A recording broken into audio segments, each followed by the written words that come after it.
Welcome to the Unitarian Universalist Fellowship of Newark, and happy Easter. I'm Jan Owens, and my pronouns are she and her. I'm happy to be your worship associate today. We come together this morning to join in a spiritual community, sharing a refreshing variety of individual histories, where each person has not only the freedom, but also the responsibility to search for their own truth and meaning. We come from many places with different ideas, hopes, pains, and stories, and we come together knowing that the sharing and challenging of our individual beliefs can help us to grow, while at the same time creating a communal identity and story. Our speaker today will be Reverend Don and Liz Carlisle, our musician.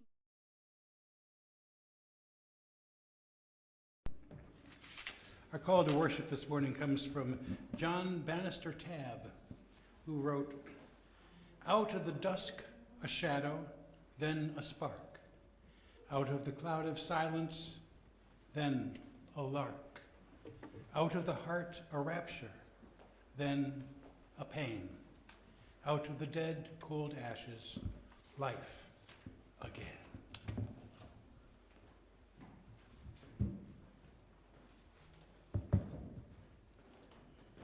The chalice lighting. As the first hint of green begins to peek through the barren ground, and I brought visual aids, as that little sprig grows into a healthy stem, as that stem grows into a stalk and forms a bud, as that bud slowly opens with each new day to form a yellow daffodil, let us be, like that first hint of green, renewed by the warmth of the sun's rays, and ready to emerge with a new energy, ready to face the day. We light this chalice to bring a glimmer of that warmth into our space. We now light the flaming chalice, symbol of our Unitarian Universalist faith.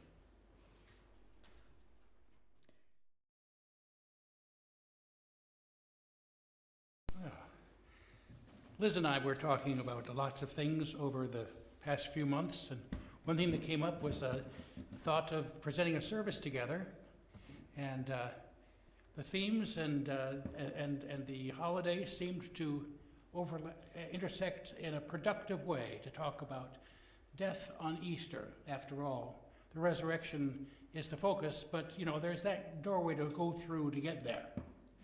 It's waiting for us all. So we decided we would call this presentation Dancing with Death. So when I was 21, my life changed forever. I was diagnosed with cancer, a particularly aggressive form that had spread to the lymph nodes up my spine. In the world of 1971, this was a death sentence. I underwent radical treatments, including radiation and debilitating surgery. I eventually survived, as you can see, but not without spending the next decade expecting to die. The treatments were painful and grueling, but probably the most difficult part was the way my wife and friends reacted. They were repelled by my transition into a dying person. They began to whisper behind my back and to treat me like a leper. The diseases and treatment were painful. The loss of support and connection was devastating. So I was cured, but not healed. Which brings me to a reflection on the difference between cure and healing. When we use the word cure, we're talking about ending a problem. Like Shakespeare said, taking up arms against the slings and arrows of outrageous fortune, and thus, by opposing, end them. From this perspective, cure means anything that resolves a health issue, that makes the problem go away. Amputation might cure a broken arm, but it certainly doesn't heal it. Healing a broken arm entails time and patience, allowing the energies of the body to perform the mysterious alchemy of knitting broken bones together. As the ancient healer Paracelsus pointed out, the art of healing comes from nature, not the physician. In his book, Partners in Care, Medicine and Ministry Together, the Reverend Fred Recklow expanded on this insight when he wrote, Cure may occur without healing. Healing may occur without cure. Cure alters what is. Healing offers what might be. Cure is an act. Healing is a process. Cure seeks to change reality. Healing embraces reality. Cure takes charge. Healing takes time. Cure avoids grief. Healing assumes grief. Cure speaks. Healing listens. It turns out that healing of the spirit can take far longer than healing the body. The disruption brought about by cancer completely thwarted the forward momentum of my life. But I didn't know or understand that. I moved through life, but without the benefit of a wholeness of spirit. I tried to justify my life by achieving the things that society expects. I fathered a child, my marriage ended, I had a career, I made some money and lost it in a business failure. It seemed that everything I did went wrong. I couldn't find a way to restore any of the wholesome, naive optimism I'd had before my illness. It was though in my early life, I'd been sailing down a river of life in a boat of selfhood. It had a bow, a stern, a keel, a rudder. It was as though cancer had smashed that boat and flung me into the river, floating through time downstream as the water ran, sometimes over rapids and falls, with no way to steer or protect myself. As a poet and musician, I've always tried to find poems, songs, or narratives that could reflect my experience as a way to integrate and understand what happened to me. But in this case, I couldn't find anything. There wasn't really any idea of caring or support for cancer sufferers in 1971. But there was one song in which I could take refuge. It was called Black Peter by the Grateful Dead.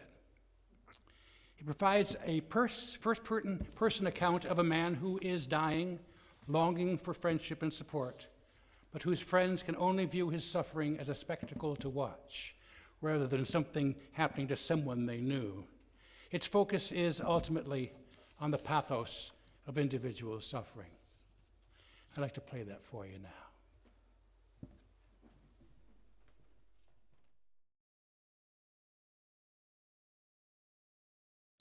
There's more. Years later, in my early 40s, I decided to pursue a college degree to expand my career options. I didn't expect anything revolutionary would happen when I took an English composition class at a local community college. But one of the first assignments was to write about something that we had experienced. People wrote about trips, vacations, parties. I chose to write about my cancer experience. The writer Jan Karen has said that writing is a way of processing our lives, and it can be a way of healing. Writing this essay opened the possibility of a new kind of healing for me that I didn't know had existed. It was as though I had found myself in a new boat, fashioned from the wreckage of the old, able to chart a new course for the first time in the years since it had happened. That essay began by relating how casual it all seemed in the beginning. It opened, I didn't think it was all that big a deal. After all, I hadn't felt bad lately, just a little tired.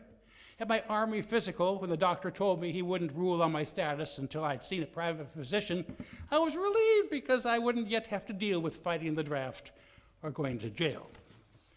And it ended with, but what changed the most was me. I've gained a deep empathy and compassion for the unmet needs of those in pain. In accepting death, life could never again betray me, for Every moment from then on has become a precious gift. If I've moved through time and career differently from others, it is because I know, more certainly than most, just how ephemeral they are. So I wrote this essay when I was 42 years old, 21 years after the experience. It turned out that the writing of the essay made a difference, like turning a corner. I had created my own narrative for my experience. You see, when something like this happens, when something truly horrific happens, there's a tendency to want it to be over and done with, forgotten. After all, I'd been smashed like a bug on the windshield of life. The doctors scraped me off and patched me up, but the memory of living with a death sentence, to say nothing of the memory of waking up during major surgery, was something I wanted to get rid of. I wanted to cure so badly, I didn't even think about healing. But when we slam the door on a major life experience, we lose the opportunity to process it, to understand it. When we demand that a cure be a cure that stays cured, we can lose the opportunity for healing. And this doesn't apply only to horrific trauma. Without a deeper understanding of the difference between cure and healing, we can respond to every injury, every hurt, every disappointment by shutting it down, by shutting it off, by wanting never to experience it again. But when we do that, we are actually cutting off parts of ourselves, denying parts of ourselves. The result is we can become progressively smaller persons, alienated and estranged from our own hidden wholeness, about which Parker Palmer has said, "Wholeness does not mean perfection. It means embracing the brokenness as an integral part of life. Knowing this gives me hope that human wholeness, mine, yours, ours, need not be a utopian dream if we can use devastation as a seedbed for new life." In his book, The Body Keeps the Score, Brain, Mind, and Body and Healing of Trauma, Bessel A. van der Kolk said, "Trauma victims cannot recover until they become familiar with and befriend the sensations in their bodies. Being frightened means you live in a body that is always on guard. Angry people live in angry bodies. In order to change, people need to become aware of the sensations and the ways that their bodies interact with the world around them. The two most important phrases in therapy are, notice that, and what happens next? Once you start approaching your body with curiosity rather than fear, everything shifts. And it was through discovering this kind of curiosity about my past in the writing of my essay that the door to true healing opened. I didn't realize it at the time, but in the months and years following, I began to feel the change. I was less fearful. I grew more hopeful about the future. It released me to forge a new, positive path through life that eventually led me into the Unitarian Universalist ministry. I'd like to close by repeating these words from Glenn Doyle Melton, who wrote, "Here's the truth I've learned. You're not supposed to be happy all the time. Life hurts, and it's hard. Not because you're doing it wrong, but because it hurts for everybody. Don't avoid the pain. Don't numb it. Don't run from it. Pain is not a hot potato. Pain is a traveling professor. All the wisdom and courage you need to become the person you are meant to be is inside your pain. Be still with it. Let the pain come and let it go. Let it leave you with the fuel you'll burn to get your work done on this earth. May it be so." I believe we have a palate cleanser now. Is that on the queued up?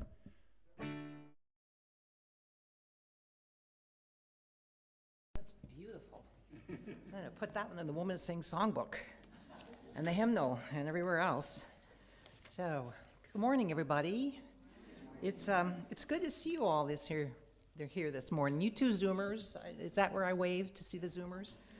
I was afraid that many of you would sit this one out, because who wants to talk about death on Easter morning? You know, when spring is in bloom and we have all these wonderful visual effects that Jan shared with us, and kids are running around searching for eggs and digging into baskets. Shouldn't we be talking about rebirth and resurrection? Besides, who wants to talk about death? It makes us all really uncomfortable. Well, that is part of the dance with death, that discomfort. Truth is that we all dance with death from the moment of conception to the moment of death. Babies die in the womb or at birth. We hover over our kids and ourselves to protect them from themselves and the many perils that are in this world and that they're going to encounter as they go through life. All throughout our lives, we strive to avoid the risks and illnesses that could take our lives. We drive safely, avoid risky situations. We see our doctors when we're sick. We eat fruits and vegetables. We take vitamins, wear sunscreen, get vaccinated, and so on and so forth, all in an effort to stay healthy and to deter death.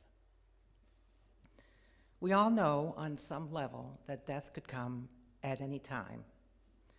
And it is this uncertainty that, to a very large degree, determines how we live our lives. Now, some do the dance with death better than others. They're blessed with good nurturing, wise choices, and they have good genetics. Others trip up early because of less than good nurturing, risky behavior, and, again, genetics. But however we travel through our lives, death is always traveling with us, and the uncertainty that it brings. It's a fact of life, and while it's very scary to think about it, the very presence of death defines our lives and how we live them. You use focus on a life well lived while we're here on earth. Most of us know we're here for a very short time, and we try to make the most of it, setting goals, dreams, creating bucket lists. I have some of my own. One of them is to jump out of a plane with a parachute. I made that commitment to have a parachute, and I actually have had it scheduled at one point, and then I had to go to the hospital to have a pacemaker inserted, so that took care of that. But I've gotten clearance, and I'm going to do it. But we all know that death is part of the circle of life. We sing about that a lot. We read about it a lot. But so many of us are still afraid of it. Why have civilizations and cultures throughout history developed elaborate theologies, concepts, customs, and even industries, think the funeral industry, to create an answer to the eternal question, what happens after we die? Fact is, no one really knows. We humans do everything we can to make sense of the world around us and to find a reason why things happen. But when it comes to death, we can't do that. For all the talk of heaven, hell, nirvana, Valhalla, reincarnation, merging with the cosmic consciousness, universal spirit, or going into the light, there is nothing certain about what happens to us after our lives come to an end. And the thought of nothingness after death is really hard to bear. So most of us live our lives not thinking about its ending, even though many of us have made plans, and some of them are very detailed plans, about our deaths and the disposal of our remains. It's a good thing, too, because if you spent all of your time worrying about the fact that you're going to die someday, you'd be too frightened to live. When I was 12, I became obsessed about death to the point that I was seized with anxiety and grief, knowing that someday everything around me would be gone. My family, my friends, my pets, the trees, even this earth. The anxiety grew into hysteria that came to a head on Christmas, of all days, when I shared with my mother what I was feeling through my tears.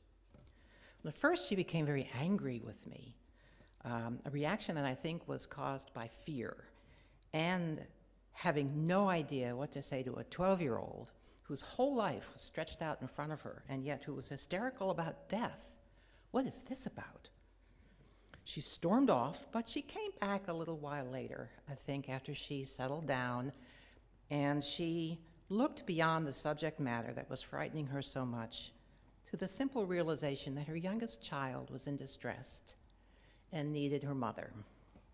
She wrapped her arms around me and apologized for her earlier response and reassured me as best as she could. And after that, the anxiety slowly began to subside.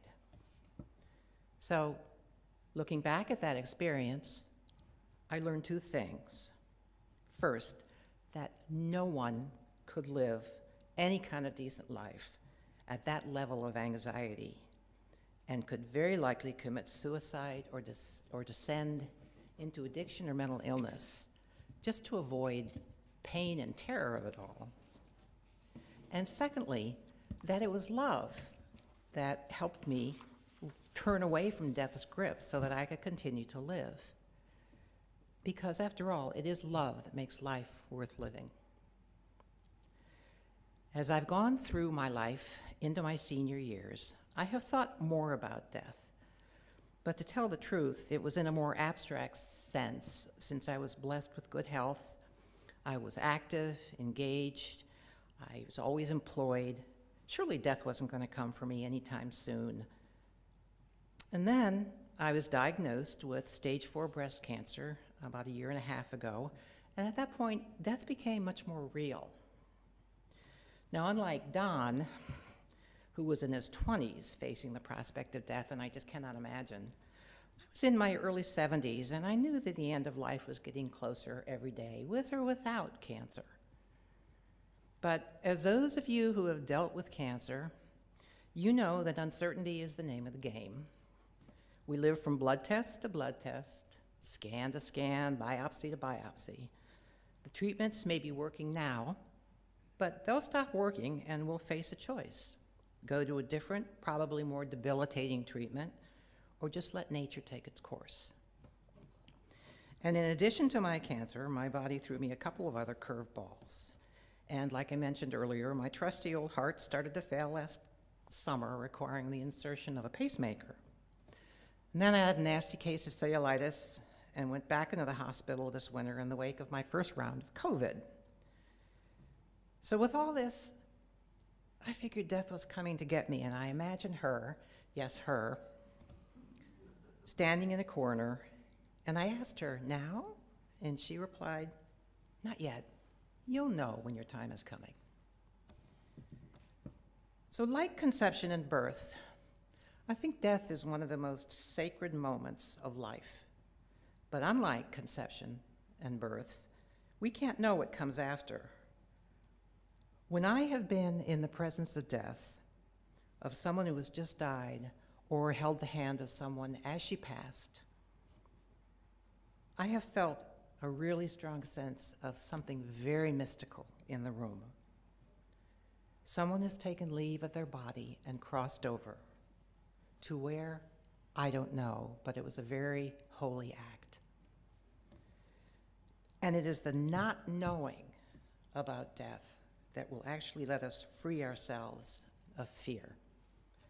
Sometimes when I'm walking in the woods on a beautiful morning and I'm feeling the breeze in my face and the ground beneath my feet, I imagine the bones of the ancestors, of all those who inhabited this land in the eons before me, the people, the animals, the trees, and all of the vibrant life that animates a forest and has animated this forest for centuries.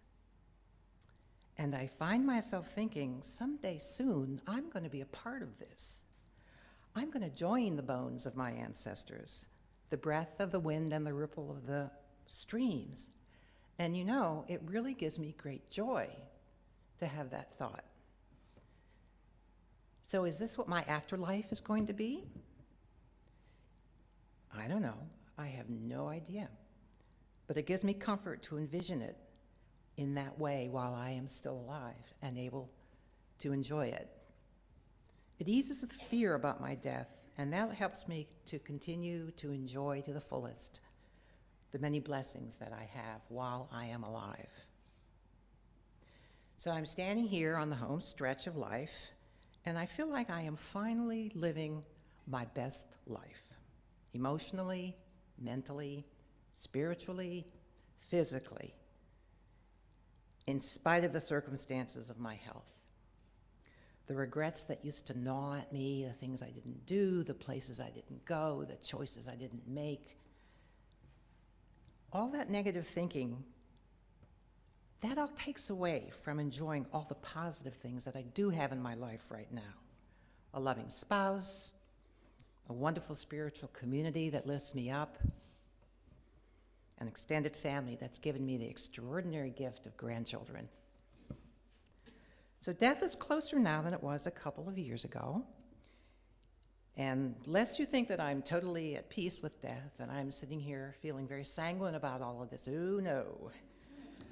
I have my dark moments, especially when I am consumed with fatigue and have to go to bed at 2 p.m., which is happening more frequently these days.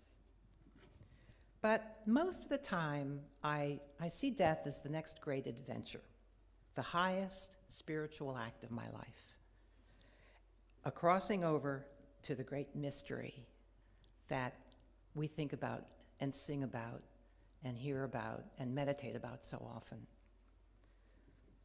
Holding death, this sacred moment, in this way makes my life that much richer, and it puts death in its proper perspective on the cycle of continual birth, death, and rebirth of which we are all a part.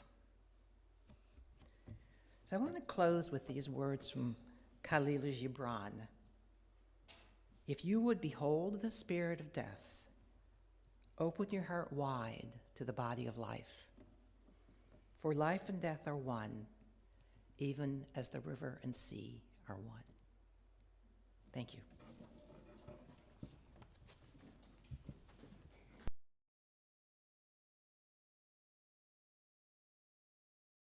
Which is the closing words or benediction. Comes from Mary Oliver today. To live in this world, you must be able to do 3 things. To love what is mortal, to hold it against your bones, knowing that your own life depends on it, and when the time comes, to let it go. Go in peace.